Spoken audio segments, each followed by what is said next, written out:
Tonight, question time has come to Watford, in Hertfordshire, just on the edge of London.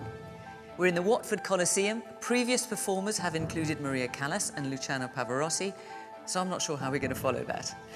Our audience members arriving here this evening, as with every week, reflect the general political picture across the nation, and they have lots of questions about the budget. I'm sure that won't come as a surprise to you. We're going to talk about other things as well, but we're certainly going to kick off with that. Welcome to Question Time from Watford.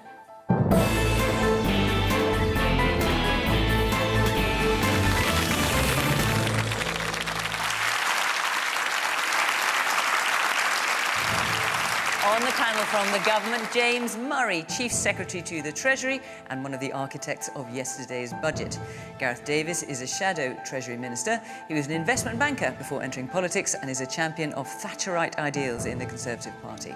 Calum Miller is a Liberal Democrat spokesperson on foreign affairs, and he ran Nick Clegg's private office during his time as Deputy Prime Minister.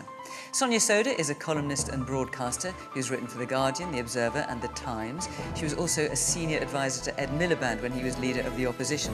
And Luke Johnson is an entrepreneur who's developed well-known brands including Pizza Express, Patisserie Valerie and Gale's Bakery. He's known for his outspoken views on regulation, net zero and what he calls Britain's lost culture of enterprise.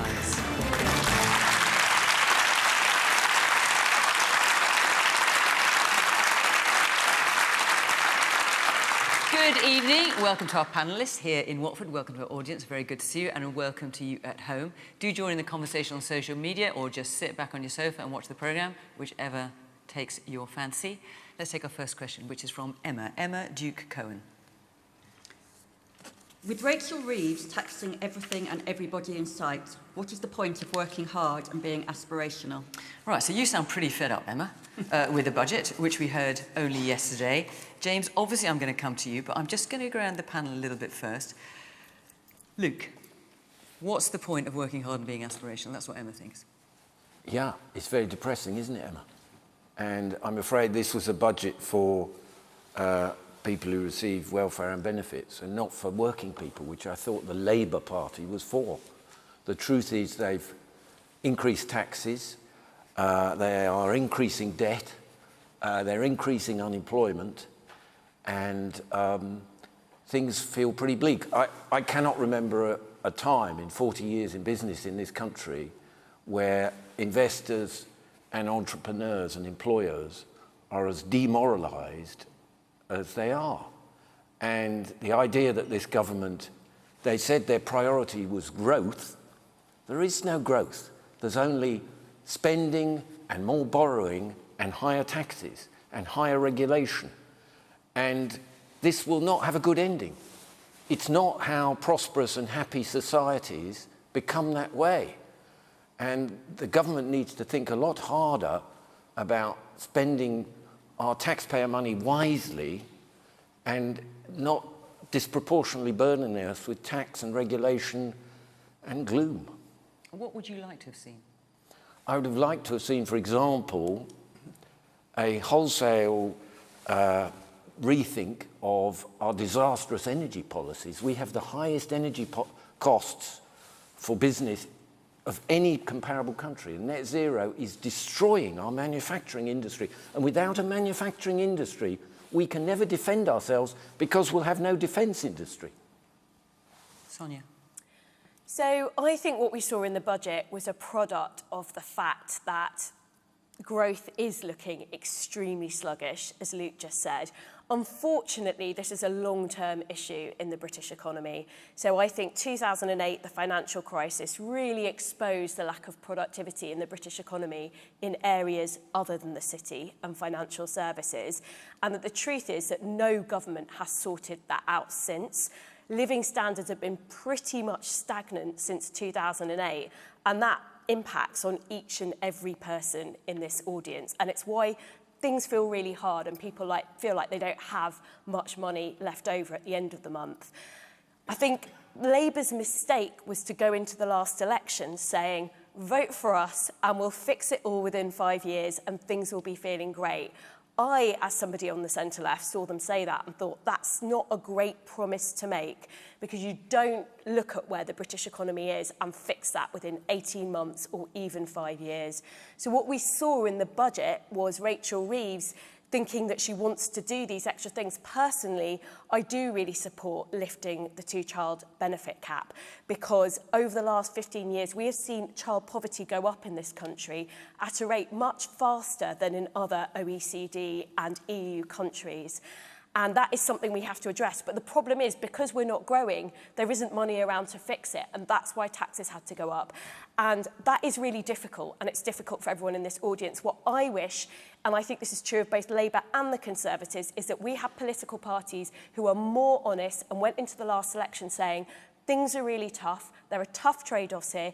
If we want to be a country that doesn't send kids to school hungry, if we want a great NHS, we are going to have to pay for it, and that involves some difficult trade-offs. And I think that's kind of where Labour went wrong, because they didn't tell us about these trade-offs before the election. But sure enough, they are here, and we're facing them.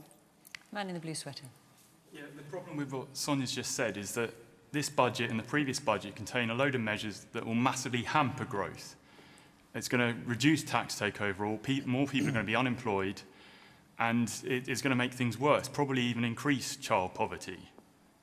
Okay, man in the blue shirt. We have to, as households, budget with prudence, which Gordon Brown was very much about. The present government seems to have no prudence at all and is spending taxpayers' money as though it's going to be a constant flow. And what would you rather have seen? Less on welfare benefit, for I would example? like to see less on welfare. I also think we need to think about the pension scheme for civil servants. I used to have a defined benefit. I lost that 15 years ago, but we're seeing defined benefits still within pretty much the whole of government, and that just doesn't make sense to me. Okay. Listen, you're all sitting there, and I know that you submitted a pile of a question about this high on the budget, so get your hands up and I will come round to you. But James, so you're getting criticism from right and left here. We've only heard from two people so far, but they're not, and Emma, and they're not particularly happy. Well, let me start with what we were trying to achieve with the budget and then explain why we took some of the decisions that we took. What the Chancellor was trying to achieve with the budget when she set it out in the House of Commons this week was to cut the cost of living, to cut NHS waiting lists, and to cut government borrowing. Those were our priorities going into the budget because we think they're priorities for the country. And, you know, we need to be honest that the challenges we face are large. There is instability around the world, which we know has been growing over the course of the last year. But also, as Sonia referred to, there are some long-term challenges when it comes to productivity in our country. And the report that the Office of Budget Responsibility put out alongside the budget shows the impact on productivity from the previous government. So the result of all of the austerity and the way Brexit was mishandled and so on, that's had a lasting impact on our productivity and on our growth forecasts and therefore our tax revenue. So we had to take some choices going into this budget. Now, we could have gone down the route of uncontrolled borrowing, but we're not going to do that. We could have gone down the route of slashing investment in infrastructure, all the investment we're putting into energy and transport and research and development, but we decided not to do that because... You could have gone down the route of raising income tax. Because one of the reasons why we're in such a difficult place as a country in terms of productivity is because there hasn't been that investment for so many years. So that's why we took some fair, some necessary decisions when it comes to taxation to make sure that the budget you could have, James, forgive me for interrupting, but you could have raised income tax. You've got the Resolution Foundation saying actually that would have raised more money and been fairer, but you'd boxed yourself into a corner. Well, what we did in the budget when it comes to our decisions on tax was that, yes, we asked everyone to make a contribution. The extension of the thresholds, freezes, that's not something we hid away in the budget. The Chancellor said that up front, that we're asking everyone to make a contribution, but we are keeping that contribution from working people as low as we possibly can by taking other choices about where to raise tax revenue, whether that's from income from property or savings or dividends, income from people who have homes worth £2 million or more, income from the gambling sector. We took those decisions to keep the taxes on working people as low as possible. And if I can just say that, you know, because of the decisions we took in the budget, what we were able to do on cutting the cost of living is take £150 off people's energy bills, freeze rail fares, freeze prescription charges, When it comes to the NHS, we're able to keep cutting waiting lists. There have been 5.2 million extra appointments already this year, and we've announced plans for 250 neighbourhood health centres. And crucially, we've been able to cut government borrowing, because at the moment, £1 in every 10 of taxpayers' money is spent on servicing the interest on debt. Just the interest on debt, £1 in every £10 of taxpayers' money. We want to change that so that taxpayers' money can be spent on schools, police, hospitals, on your priorities. So people here should be pretty pleased with the budget then. So let's see if they are. Okay. Yes, woman in the white shirt. I suppose my concern is that I feel like there's been no immediate relief for what the Labour talk about the working person. I describe myself as that. I think I do okay. I'm not hard up. I wouldn't mind things like lifting the two-child benefit cap, but really when I look at the budget, I don't see anything that benefits me immediately in the short term, and that's quite disappointing. All right. Man in the... no, it's actually, I'll come to you in a minute. There's a man with the black top on first, further back. Yeah, I just feel we're in a vicious circle and don't feel like we're kind of going to get out of this, because there's nothing in the budget which is going to really drive productivity or economic growth. So we really need to kind of find ways and mechanisms to kind of get ourselves out of this. Okay. And yes, the man here towards the front, yeah. Yeah, so that is really explaining my fear as well. The autumn 2024 budget was a budget for growth. Growth was very anemic. This budget is also supposed to be delivering growth, but when we look at the OBR forecast, very little growth coming out of this budget as well. So where do we go? Because we know that growth is the only way out of this doom loop we're in, and the growth is not coming. So it looks like next year we'll be coming back for more tax increases to fund. So I'm going to come to you both in a minute, but let's just talk about growth for a minute, because the Office of Budget Responsibility could not find an increase in growth by a single measure. I mean, it's going to increase this year and then keep on going down. This was a central mission of the Labour government. Where is it? Well, this year's growth forecast has been revised upwards by the OBR. So And the then- OBR, then hang on, downwards let me thereafter. explain this, because the growth forecast that the OBR said was going to happen this year was 1%. We've outperformed those expectations. It's now 1.5%.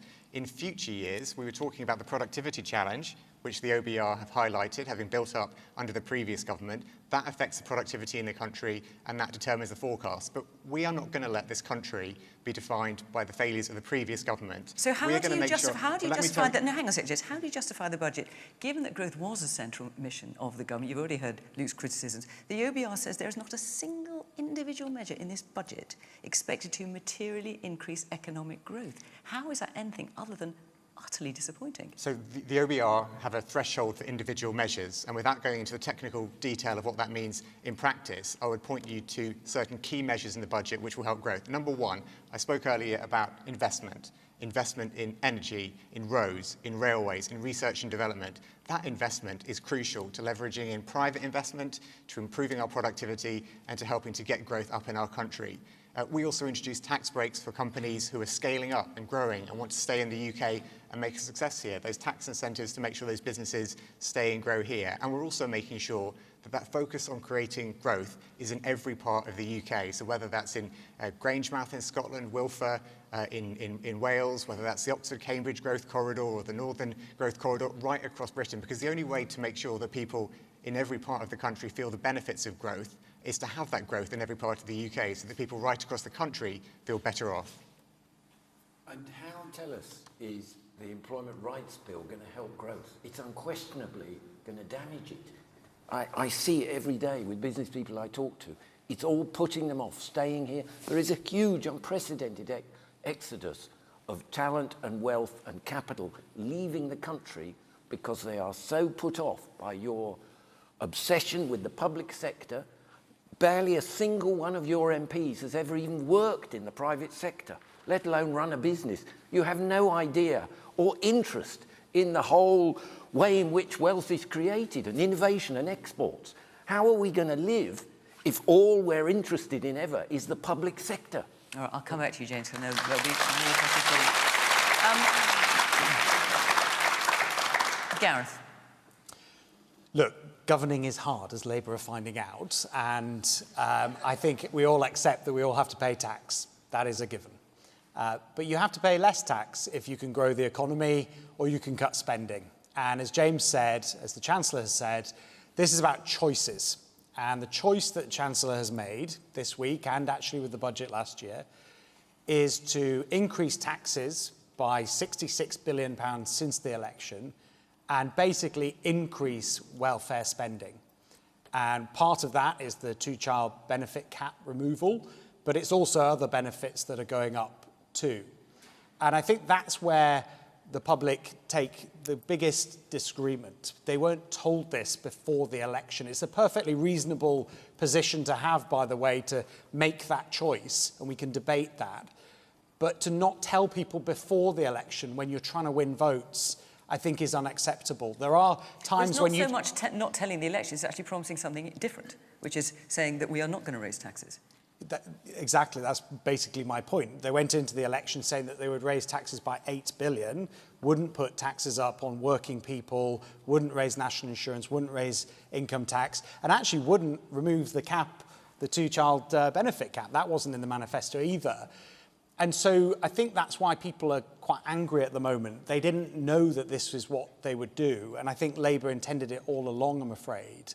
And so we have a situation now where we've got historic levels of taxation that is going to slow growth. Growth has been downgraded, compared to March 2024 forecasts. It's being downgraded. Growth has been downgraded by the IMF, the OECD, the BOE, the IFS. By now, I think every letter in the alphabet has criticised this Labour government's economic management. And so it is not acceptable to people, and I completely understand the anger with this. Man in the grey sweater. My point to make here is that we are tinkering with lots of little taxes, and it's costing the Exchequer a lot of money to collect that tax. An example I can give, I'm getting winter fuel allowance, and then they're going to take it out of my tax. So instead of 200 that they would have had, which I was happy to give, they'll probably get 180. Doesn't make sense. They need to look at it in the most efficient way of tax collection as well, not anything else. Okay, there's a couple of people further back. Yes, the man sort of in the middle, yes, with the glasses. In the last election, Labour refused to provide any detail on what was in the manifesto, agreeing with James. And they've since overridden manifesto commitments in the last two budgets and have even ditched another manifesto commitment today. So what is the value of the manifesto? Right, we'll just can't believe what's in it. I do think that that's a question that we can put to all parties, though, because if you look at the Conservative spending plans under Jeremy Hunt, I'm sorry, but the Institute for Fiscal Studies looked at them and thought they were completely ludicrous as well. And I don't think there's any question that if the Conservatives were in government, they would be facing exactly the same crunch. Some of that extra welfare spending that Gareth is talking about is driven, 34 billion of it is driven by the triple lock on the state pension. That's something the Conservative government supports as well. So let's be clear, this isn't just on one party. The IFS said going into the last election, neither party is being honest with us about the tough trade-offs here, and both of them are going to the election with spending plans that don't stack up. So I think it's important to be clear it's both parties. Or do you want to include this party as well? Sorry, I can plans? Or you're leaving the Lib Dems out? Calum. Thanks, Fiona. I want to come back to Emma's question, because Emma said, what is the point? And I think, frankly, this was a hopeless budget in both meanings. It was hopeless because of the mess that surrounded it and in some of the policies, but it didn't provide hope. And I think, people understand that we're in a difficult situation. We've got real challenges in this country. But what people actually need is a belief that any sacrifices they're making now are going to be for a purpose, are going to take us somewhere. And we as Liberal Democrats argue going into this budget that the government should be doing a couple of things.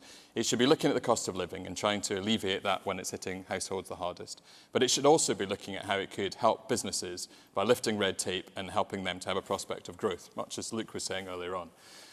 The biggest opportunity we have in this country to grow is to restore our relationship with the European Union. There's been a recent study from the National Bureau of Economic Research in the US saying that the chances for foregoing £90 billion a year in revenue because of the change in our relationship with the European Union.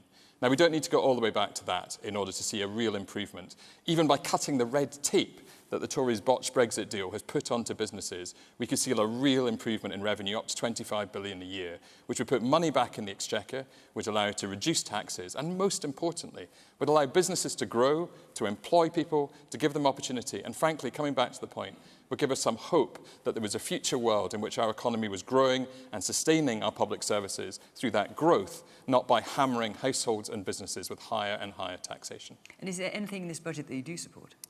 We welcome the increase in remote gaming duty. Our gambling organisations online are not only leading to an epidemic of mental health challenges, particularly for young men, but also they are damaging the fabric of the community. They're also not paying their taxes. And the one gap that I would say alongside that is that the government had a great opportunity to levy a larger tax on our banks. They've been handed a £30 billion windfall, not because they're wonderful investment bankers and they've gone and found productive investments, but because the way in which the Bank of England has unwound the borrowing it did during the financial crisis through something called quantitative tightening is just handing that profit to the banks. We think the government should have taken that back and invested it in public services rather than hammering small businesses and households. Man at the back.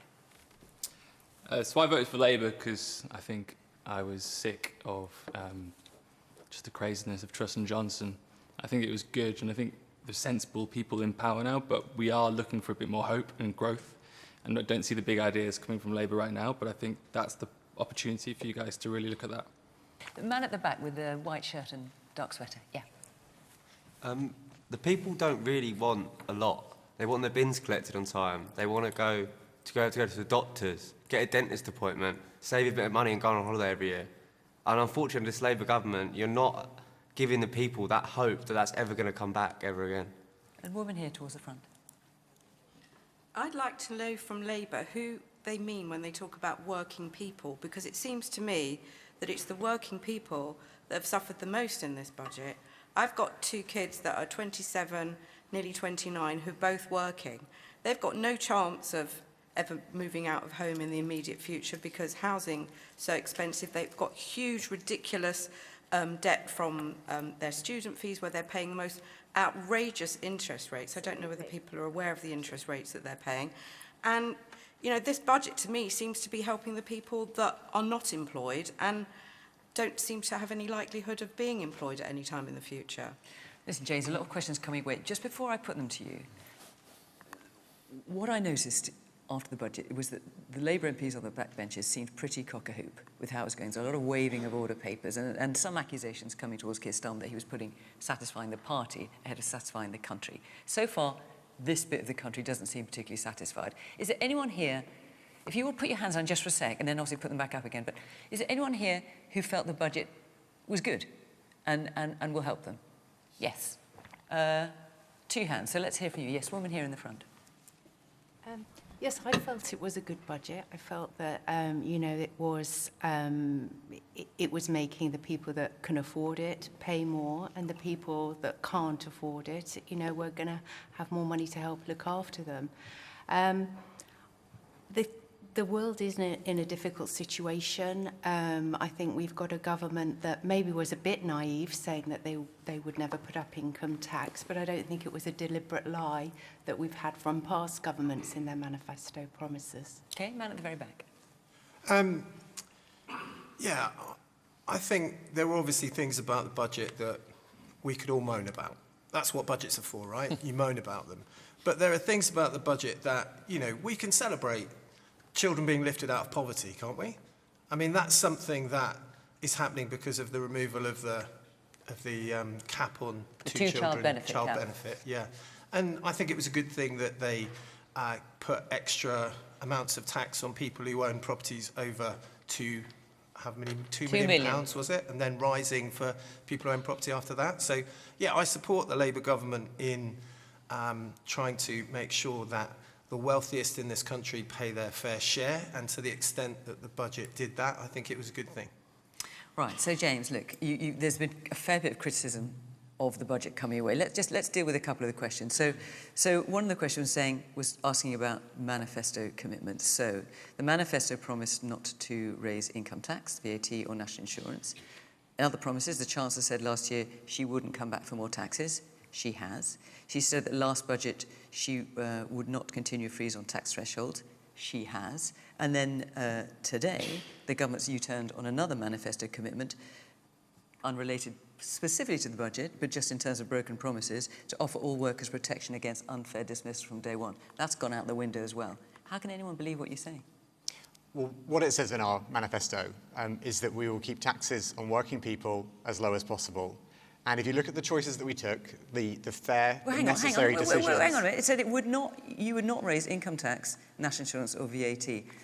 A lot more people are going to be paying a lot more income tax as they're dragged into higher tax thresholds. Yeah, we said we wouldn't increase those rates, and we said we would keep taxes on working people as low as possible. And in the budget, the Chancellor was upfront that we are asking everyone to contribute more because of the threshold freeze extension. So when she said she wouldn't come back for more, she has. So that's a broken promise. As some of the people in the audience have said, we are asking those with broader shoulders to make a bigger contribution. So people who have properties worth more than £2 million. We're making some reforms to the taxation of gambling, to electric vehicles, to the way that income from property, for instance, is taxed. All of that means that we can keep taxes on working people as low as possible. And actually, Fiona, I think one of the points which has come up from a few audience members from different angles is about that hope for the future.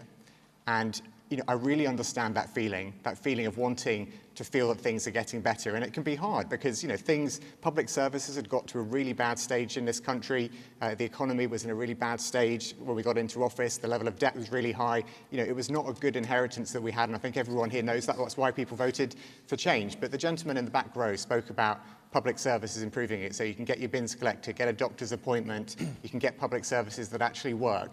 When we came into office, we promised 2 million extra appointments in the NHS. We've delivered 5.2 million. All right. Public services, we want to make sure that they are improving. And so when we came into this budget and had to take decisions, we did not decide to follow the route of cutting public services and public investment. We want to give better public services for people in the future. And if I might just make one really final quickly, point. Because otherwise you're not going to get time to answer any of the other questions. Well, I was going to come on to the other questions. So the woman there in the blue stripy shirt was saying, your kids, they're adults now, but they don't feel better off and they're struggling, and yet they are the very working people that Labour is supposed to be protecting. So, and you were asking, Madam, what is your definition of a working person? Yeah, but you spoke, Madam, about your Well, she asked you that specifically. What is your definition of a working person? Well, people who go out to work and get money on their pay slip, and we don't want the national insurance or income tax to go up. You're not helping him. I'm not suggesting you should. I'm sure he's very well off as it is. But nonetheless, he's a working person too. We're talking about how people get their income. So if you look at the choices that we made in the budget, if people go out to work and then pay income tax and national insurance on their income as being an employee, those rates are not going to go up. If people get their income from other sources, property, savings or dividends, we have increased that by 2p. But the reason why we've done that is to keep it as low as possible on working people. Right. But you also spoke about housing. You mentioned, I think you mentioned your children looking for somewhere to get a home. And that is such a big challenge for this country, about the next generation feeling they have hope of getting a home that they can afford. And that is why we are so determined to build those homes. Now, this means getting planning regulations. No, this means getting planning regulations which are in the way of building out of the way. And not everyone. The number of homes being built every year has fallen. We have to get those planning regulations since you came to power out of the way so we can get homes built. Can I just... We will come to housing, so let's park that idea for now, but go on just quickly. Sorry, well, just on young people, one thing in the budget, for example, is that the state pension has gone up because of the triple lock, but the threshold at which young people have to repay their student loans has been frozen. Now, graduates in their 20s and 30s pay an extra 9 percentage points of income tax. That's basically what it is above the threshold. And that threshold has been frozen. There are people in their 20s who will never own their own homes. They're going to get to retirement in the private rented sector. It's overpriced, it's bad value, they're not going to have enough money in their pension, and all of a sudden they're not going to have anywhere to live because they haven't bought a house and they haven't paid off their mortgage. Young people are facing a crisis in terms of the world they're going out into. It is a very harsh world for young people, and my worry is that all of the political parties are just tinkering at the edges of this at the same time as they are spending more and more on the state pension, which is a lovely thing to do. It's good, but the triple lock has played its function. The state pension has gone up a lot in recent years, and I think we need to start prioritising young people, and I don't see any of the parties doing that. All right, there's a few young people with their hands up. I'm going to very quickly hear from you. Yes, young woman there with the glasses. You were talking about hope for the future and young people, and as well as the budget this week was COP30, and I think COP30 was really underwhelming. So when are we going to start giving the climate crisis the attention that it deserves? Okay, and yes, young woman here. Second, what everyone's been saying about student loans, like as someone who pays their finances for rent and their tuition fees, and they're going up again, and you're putting 2.8 million now into alternative means of post-GCSE education. What is the point of anyone going to university anymore if we can't ever pay it back? And the universities can't balance the books themselves. All right. Calum, you want to come in for a move? I did. I mean, I felt for James as he tried to defend the increase in stealth taxes, but fundamentally that is an increase on working people. The IFS has shown it's regressive. It hits those people on lowest incomes first because they come into it first. It wasn't stealth tax. We were upfront about asking everyone to make a contribution, but we also said that... Not before the election. James, it's a stealth tax in the sense that you're not announcing an increase in the income tax rate. You're freezing so that as inflation rises, as wages go up, more people are dragged into paying tax. And over the 10 years, and Gareth was coming in there, but the Conservatives introduced these, over the 10 years from 2021 to 2031, which is where you've now extended it to, someone on average earnings will be paying nearly £1,000 more in tax. Someone on average earnings, I'm sure, fits in your definition of working person. Their tax bill will go up as a result of this budget. And on the young people that Sonia was talking about, it's not just that the threshold has been frozen, which is another form of stealth tax, it's that the interest rate has been frozen at 7.9%, well above the Bank of England's rate. So young people are going to be accumulating that debt further, and I really felt for what some of the members of the audience were saying. Young people are feeling hopeless because it just seems impossible to get out of this yoke of student debt and even to think about setting down roots, being able to get close to renting or buying a home. And Labour has really shot that aspiration by extending these stealth taxes on students as well, or graduates, as well as they have on working people. Okay, James, I'm sure you'd probably want to talk about this all evening. You must have been talking about it for a good day and a half already. I can but I'm keep going to, well, let's move on. Simply because, even though loads of you asked about, loads of you asked about the budget, a lot of you asked this next question as well, so I want to get to it. Before I do, I just want to let you know where we are next week, which is in Dover, with a special focus on immigration. So if you are in Dover, or around Dover, and you would like to come and be part of the audience for that special programme, apply to the Question Time website. All the instructions are there, and we would love to see you. And then the week after that, we're in Paisley. That's, I think, our last programme before Christmas. So if you'd like to come to that one, Dover next week, Paisley the week after. As I say, go to the website, and everything you need to know is there. OK, our next question is from Peter Heath. Should we have a judge without a jury? Right, so there was an internal government briefing from the Ministry of Justice that was obtained by the BBC, actually, which appears to show Ministry of Justice plans to create a new tier of jury-less courts in England and Wales. And the new courts would deal with most crimes that are currently considered by the Crown Courts. Now, our understanding is it was before the Cabinet, ready to be signed off, should they so choose. It was then leaked, and at the moment it's stalled. Sonia. I think, so currently about over 90% of crimes that are committed, charges are heard before magistrates. I think that line... So without a jury? Without a jury. And then for more serious offences, you have the right to request a jury trial for the rest of them. I think that line is in the right place. I would be really, really worried about further restricting the right to jury trial, basically as a way of saving money and improving the efficiency of the court system. I do think there are issues in the court system. There's a huge backlog. You know, people don't get justice for years at the moment, which leads to real difficulties with witnesses, etc. There are also issues around the fact that now a mobile phone has got something like 50,000 worth of A4 pages of data on it, of evidence. That leads to increased resource demands on the courts, the fact that you've got more complex forensic evidence. But at the end of the day, for crimes that you are charged with, that you might end up with a prison sentence of 2 years, 3 years, you should have the right to be tried in front of a jury of 12 peers that are randomly selected. And the reason for that is that the deliberation process is really important to our process of justice. We don't want a single judge or a single judge and 2 magistrates making those decisions. They're not representative of the country. They might bring their own biases into the system. I think you've got a right to be tried by a jury, and that's really important. If I was facing a charge that came with 2 or 3 years in prison, I would want to be tried by my peers. And I think it's a false economy that undermines our rights as citizens if we start sending people to prison for 3 years on the say-so of one judge. I think that would undermine justice and faith in our justice system. Gareth? Well, David Lammy, the Justice Secretary and Deputy Prime Minister, said himself in 2020 that essentially criminal trials without a jury is a bad idea. And now he's looking to remove juries. I agree with Sonia. I think it is a fundamental part of our democracy. I think, you know, it dates back to Magna Carta. But how do you deal with the backlog? We do have a It's backlog. massive. And obviously loads of it came on your watch, under the Conservative government. We have a significant backlog, absolutely. And experts have said that this is not going to reduce the backlog. I think what we should be doing is having the courts sit additional days and for longer. Apparently the Ladies Chief Justice has gone to the Labour government suggesting this, and they rejected that. So I'd like to know why. We'll come to that. I just wondered, who here has served in a jury?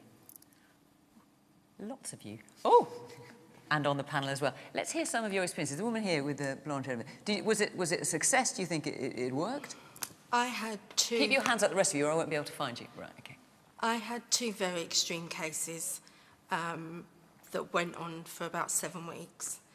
One was a paedophile who was already in prison. He was put away as a man. He then, whilst in prison, was transitioning to become a woman. He then got brought back to court because a member of the family made accusations, which was plenty of evidence. And how did that, in terms of the jury system, did you feel that it was a successful exercise in justice? Yes, but I had another case, and it was another gentleman who had a horrific history of crime, petty crime, offences against police officers. Nasty man. But on this occasion, I don't know how CPS-wise it ever got to court. To me, I know a lot of people don't like doing it, but to me, it may not be the right word, but I was honoured to do it. You're on, okay. So for you, it was a successful But thing to go through. the other thing I would say is, the other thing I felt was somebody could easily be put away with very little evidence. Right, okay. And someone with a lot of evidence could get off. Let's hear from other people. Yes, in the page. So did it, without necessarily going into the details of the case, but did you feel, as an exercise in justice, I mean, because I also have friends who've done it. Some who said they thought it worked brilliant, others who thought, not so much. But what's your feeling? I had a slightly different experience. I was called for jury service, and over the 2-week period, I wasn't called once. So it's a really inefficient system, I found. So you just sat around waiting to see if you'd be called? And I think the bigger point here, as Sonia's alluded to, is the system itself, the whole legal system is underfunded and really needs a shake-up. I'm also an employment lawyer, and at the moment we're seeing when people are bringing cases in the employment tribunal, it's taking until 2027 or 2028 before they're being heard. Right. The whole system is just very slow. Man here in front, how did it work for you? Did you think it was successful? I was called for what was going to be 2 weeks, turned out to be a 12-week trial, which only lasted 3 days. It fell apart for reasons that weren't disclosed to the jury. But the issue I had, and a lot of us had on the jury, is that we were told we were going to be paid £80 a week for our time for 12 weeks. I'm self-employed. Because they looked at my earnings, they decided I'd only earn £80 a week. So thankfully it was cancelled after a few days. But the chronic underfunding it causes so many problems for jurors. Yeah, there is no, what was I going to do for 12 weeks on £80 a week?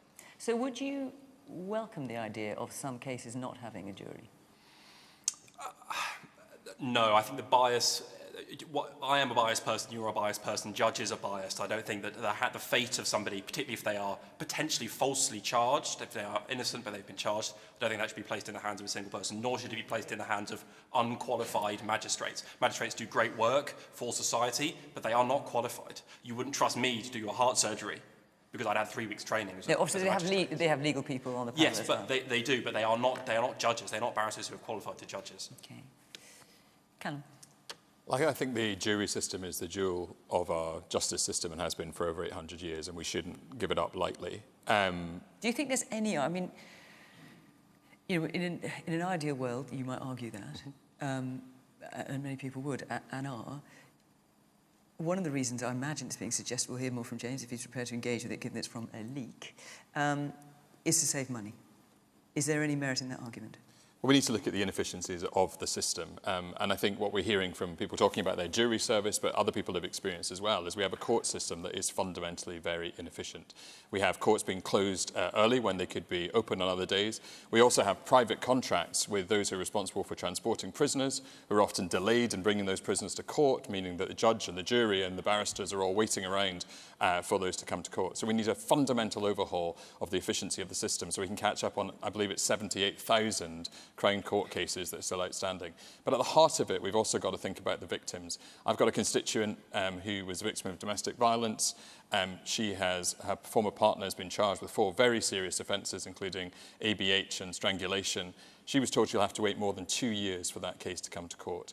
And that's true of many victims who are just waiting far, far too long. So we need some urgency and some investment behind sorting out the delays to our court system, not scrapping the jury system, which would allow people to have confidence in justice. Is there anyone here who would support scrapping the jury system? Okay, one person's put their hand up. Yes, the man in the blue shirt in the middle. Yeah, I've served on a jury which ended up on a mistrial.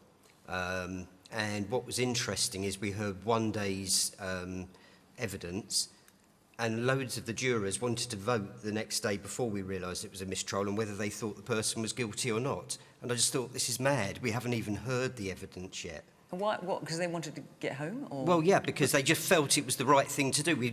Let's just check whether we think he's guilty or not to begin with, and that can't be right.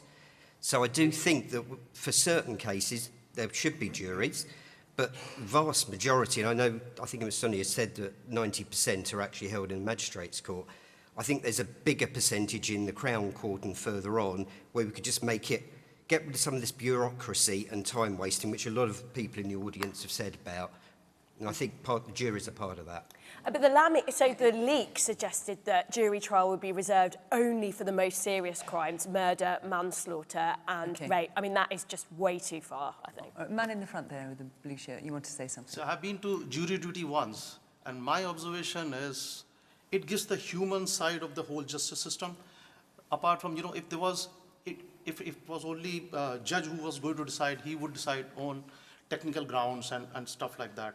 There would be no human face to it, and I don't think all 12 people can be biased. So, although I had to spend 5-6 days out of my working life, but it was worth it. And as a responsible citizen, I would think this is a good system. So, is this never going to see the light of day then? This idea? Well, let's start by saying that no final decisions have been taken. It was clearly something the government's considering. The principle of it, because I agree that jury trials are the cornerstone of our justice system. They play a really crucial role in our justice system. But I also know, actually, I think Calum mentioned the figure, 78,000 cases in the backlog now. And, it's an old principle, but justice delayed is justice denied. And I think we have to think about this. We have to think about the options for making sure people can get the justice they deserve. Because I think if you have a victim of rape waiting 2 or 3 years to see a court, that is not the kind of justice that we should think is acceptable in this country. And, as Sonia said, rape, murder, manslaughter, they would always be jury trials. But maybe we should think about what else is in the queue for a jury trial to make sure that we can prioritise those like rape, like murder, like manslaughter that really need a jury trial. So, as I said, there haven't been any final decisions taken, but we should look at these options because it's simply not okay to have a situation where so many tens of thousands of cases are waiting there for years on end. But James, can I just ask, so Brian Leveson was commissioned to look into this, and he suggested that the threshold should be where the sentence would be 2 years or below. The leak was that it would be 5 years or below these very serious offences. In these discussions, is the Cabinet at least reflecting on the fact that any increase should be temporary and should return once the backlog has got down? Or is there a risk that the Cabinet would endorse something that would last and endure permanently and deny people a jury trial in all of those offences forever? Well, as I said, there's no final decisions have been taken. I'm not going to get into that speculation, but the principle of this, that we should look at options for getting down the backlog, I think is the right principle to approach this problem with. Do you agree with that, Luke?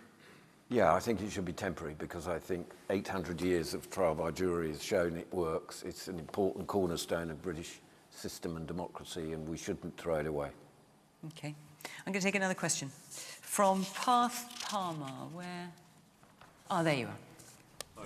Hiya. Greenbelt development is happening despite local opposition due to pressure on schools, roads, GPs, etc. Are we eroding environmental protections down to short-term targets? Well, as we've heard, James said already, housing and reforming the planning system is a key part of the government's mission. I assume, Parth, that you are referring to plans for, I think it's about 192 homes in Watford, that the site is on what was known as the Green Belt. It's now been termed the Grey Belt. So that's planning officers deciding that, I don't know, that it's got a poor quality or it's got a car park through it or something which doesn't make it, they don't want to call it Green Belt anymore. This is something clearly you object to. Yeah, absolutely. I mean, as it currently stands, the roads are busy anyway. There is a lack of capacity within the current schools. I don't feel that it's been thought out very well. I'm sure the developers and councillors probably have a hand in it to some extent. And quite clearly, the local residents haven't been listened to. None of us have really been consulted to that effect. Calum, isn't this the crux of the matter? Because I expect if you asked everyone here, they'd say, yes, we do recognise more housing needs to be built, but no one wants it where they are if it's going to be to the detriment of where they live. I actually Thank you for the question, Parth. I think the heart of the question, actually, Fiona, is about accountability and people feeling they have a say. And I think part of the problem here is that so many communities, including my own, often this feeling is that things are being done to people rather than having a say in it. One of the things that we as Liberal Democrats have opposed in the government's new planning proposals is removing some of that local accountability and removing some of the protections for nature. But then how do you speed up the process? Sorry? Then how do you speed up the process? Well, at the moment we have a very sclerotic process that has multiple opportunities. So you have a local planning process where there is an attempt to do a master plan for an area, and then we come back to specific proposals. We could speed those things up without denying local people the opportunity to have an influence on what is going on in their area. But you've got the most ambitious housing plans of any of the parties, wanting to build 380,000 a year without, bluntly, riding roughshod over some local opposition. You're never going to even touch the sides of that. Well, you build it through consent. You build it by talking to people about what's going on a very human level. But if people don't want it, they don't want it. No, I don't agree with that, Fiona. On a very human level, when I'm canvassing, I often go from door to door and I'll speak to one household and they'll say, absolutely, no housing, nothing in our backyard, never. And you talk to the next household and you'll find, much like the lady who spoke earlier, it's a household of multiple generations where people in that house desperately want their young people to have an opportunity to find a home. And when you go back and you talk about the scale of social housing, the lack of social housing, how many people can't find a home, even those who are initially opposed are open to having houses built, then we need to agree where the sites are in any given location. So I'm not opposed to the Grey Belt. I think the Grey Belt's a sensible way of looking at legitimate former industrial land that could be developed further and could be, with consent, developed out. I've got something like this in my constituency on a former airfield, and we're looking seriously at that proposal. And we need to be ambitious about the plans, but we also need to bring local people with them.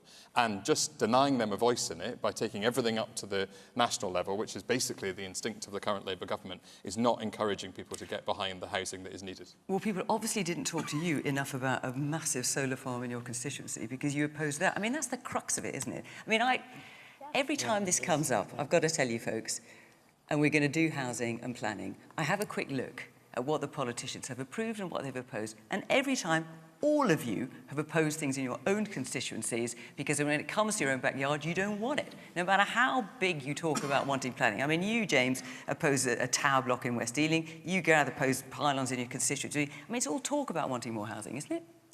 Well, I think the Lib Dems are always all talk. Yeah, but so are you then. So are you. You oppose part of your own constituency. He's just described he wants, well, he's all over the place, actually. He's just described he wants more housing. He's got the most ambitious housing plan in the country. But if you look at the record of Lib Dem MPs, it's just woeful in terms of supporting housing develop in their own patches. OK, well, defend your own record. So the thing that I've opposed in my constituency the most is something called Mallard Pass Solar Farm, where they've plastered our farmland with 2,500 acres of solar panels. I thought that, in particular, was not a good use So you've of our opposed that and agricultural land. pylons?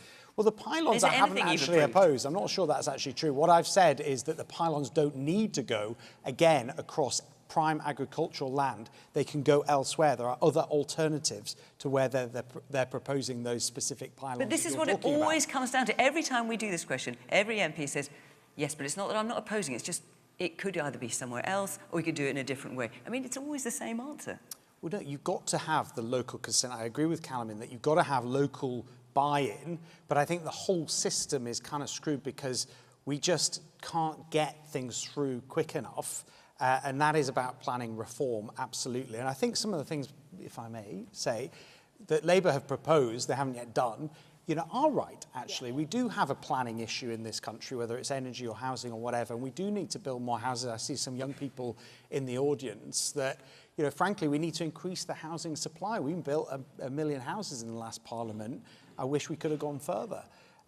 But you're not going to fix it until you have the system and all of us working together to try and have one goal, which is to grow our economy, make sure housing supply is increased, while also bringing local people with us. So, James, you oppose a 19-storey high tower block in West Ealing, which had 144 affordable homes. What's your excuse? Well, that particular tower didn't have any social housing in it. And it had affordable homes. There've been other developments in my constituency, I'll be honest, where people have asked me to oppose it, and I've said, no, I'm not going to, because I think we should get those homes built. And I think, look, what it comes down to is this question of hope that we've talked about quite a lot this evening. And I think particularly for young people, who want to get their foot on the housing ladder, who want to be able to afford a home, we have simply got to build more homes. And we have ambitious housing targets, but the way that you get to those housing targets is, number one, by making sure you're supporting more affordable housing, but number two, by getting the planning barriers out of the way. And you can't have your cake and eat it. You've really got to make sure that the planning regulations aren't there in the way, blocking it at every stage. Yes, there needs to be local consultation on the plan, but you've got to get these homes built. And that does mean you've got to tilt the balance in a different way than it has been for many, many years. And under the previous government, we talked about planning reform so many times and it never got anywhere. James, we are getting this bill through. Yet. The planning and infrastructure bill is going through its very final stages in Parliament right now, and that will make a real difference by getting those planning regulations out of the way that are holding back development and holding back homes for the next generation. Parth, you're listening to all this. I'm sorry if I don't sound too hopeful, but I know roads aren't going to be built or widened. I know there's going to be a lot of traffic. You've promised schools in the past. There's going to, are they going to be built? Is the infrastructure going to be built to support this development? On that point, Parth, because look, having social infrastructure is important for new homes. It's also important for everyone who lives in a home that already exists, right? We need better public services and better infrastructure, and that's why the point I was making earlier to the other gentleman's point about investing in public services, about investing in infrastructure, in roads and trains and energy supplies, that's important for all of us, whether we live in a home that exists already or that we want to be built. Woman at the very back. So you say about building affordable housing, but what about people who rent privately that are paying twice someone's mortgage? That can't get on the ladder. Exactly, and you know what, the people in the private rented sector, too many people in the private rented sector have had a bad deal for too long. And the Renters' Rights Act, it's just become a new bit of legislation that we got through Parliament very recently. That's going to come in shortly, and what that will mean, it will give stronger rights for tenants. It will still give, obviously, rights for landlords, but it will give more rights for tenants, because I think renters have had a bad deal for too long. But what if I want to buy? If I want to get on the property ladder and buy a property, how is renting privately going to help me get there?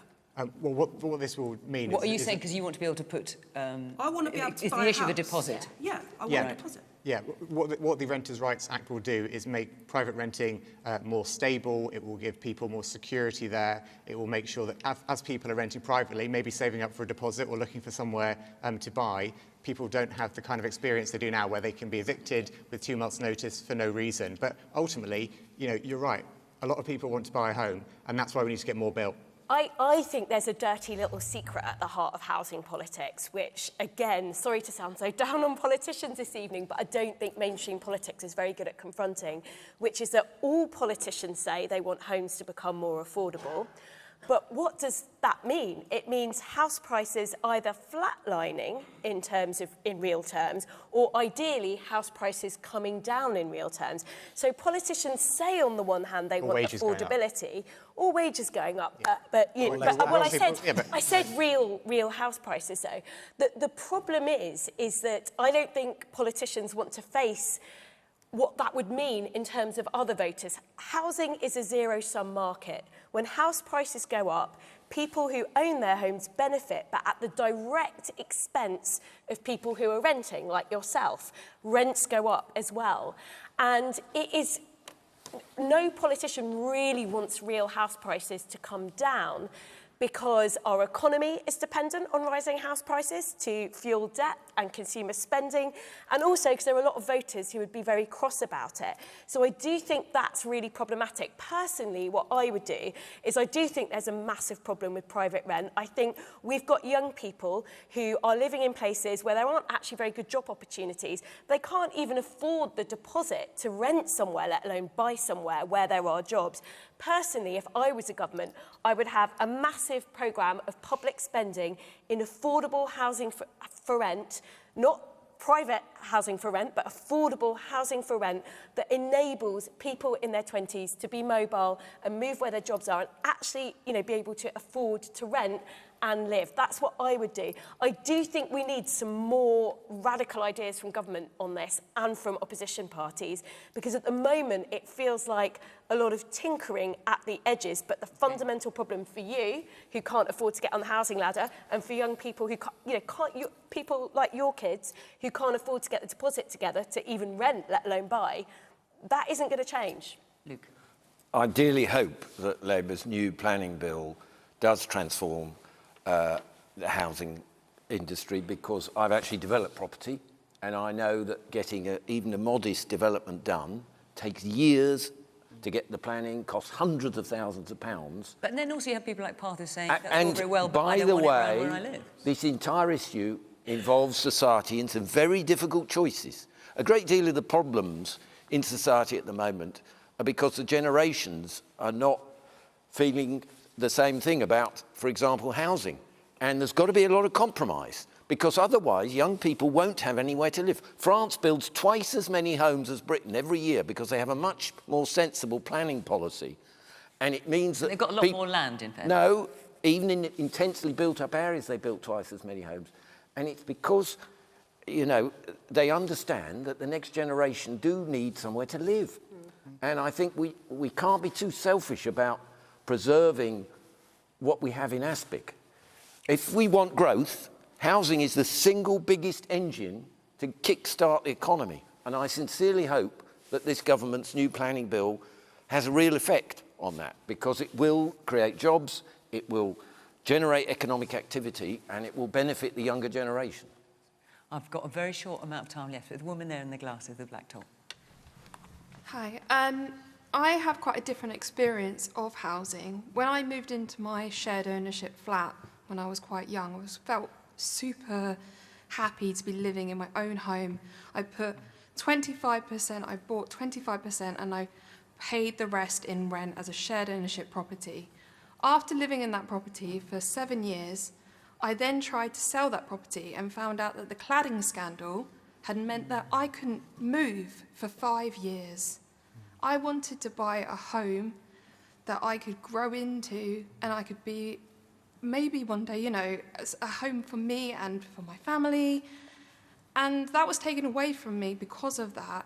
And when I hear us talk about this, the planning and also homes, let's be honest, most of the time we're talking about flats. We're not talking about homes. We're not talking about houses where people can grow into. I see families in these tiny little flats who feel so happy they own their own home, but they haven't got room to enjoy that home. So when we talk about homes, can we be a bit more honest about, are we actually going to build houses for people to live in and enjoy? Are those going to be affordable? And are they going to be safe?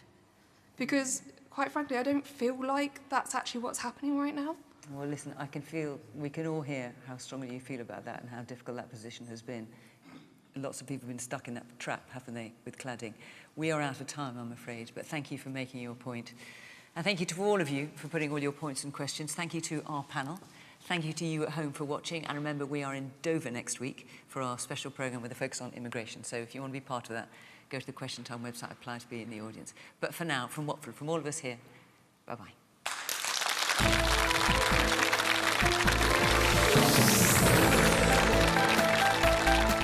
From the budget to migration, more on this week's hot political topics next on BBC One in Newscast.